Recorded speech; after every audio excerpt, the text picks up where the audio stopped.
असणार आहेत. नक्कीच.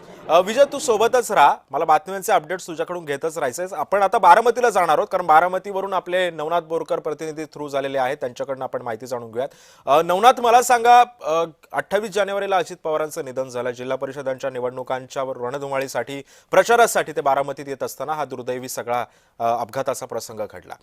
काय भावनिक याच्यामध्ये कुठला अँगल वाटतोय? भावनिक दृष्टीनं पारड्यामध्ये मतदान होऊ शकतं, निकाल लागू शकतो, काय वाटतंय का? नक्कीच सिद्धेश, खरं पाहिलं तर दिवंगत अजित पवार यांचं 28 जानेवारीला याच बारामतीमध्ये निवडणुकीच्या प्रचारासाठी येत असताना विमान अपघातामध्ये दुर्दैवी निधन झालं.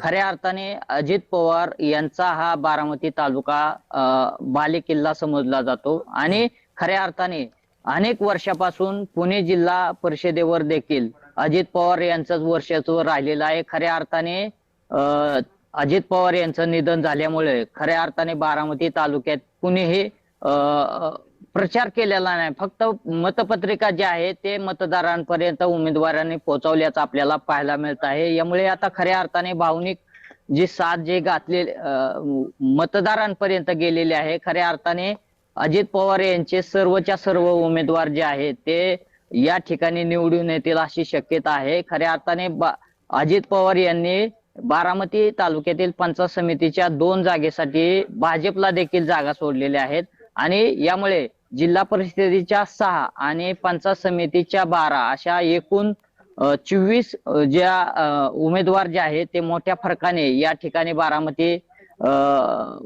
तालुक्यामध्ये निवडून येतील अशी परिस्थिती आहे आणि खऱ्या अर्थाने 7 तारखेला मतदान झालेलं आहे. मोठ्या उत्साहात खऱ्या अर्थाने मतदारांनी जे आहे ते मतदान केल्याचं आपल्याला पाहायला मिळत आहे आणि आता जिल्हा संकुल क्रीडा संकुलामध्ये देखील आता सकाळी 10 वाजता जे आहे ते मतमोजणीला जे आहे ते सुरुवात होणार आहे. खऱ्या अर्थाने या ठिकाणी बारामती तालुक्यामध्ये राष्ट्रवादीचं घड्याळ वार जे आहे ते आपल्याला पाहायला मिळालेलं आहे आणि खऱ्या अर्थाने या ठिकाणी अजित पवार यांचे राष्ट्रवादी काँग्रेस पक्षाचेच उमेदवार विजय होतील अशी शक्यता देखील वर्तवण्यात येत आहे.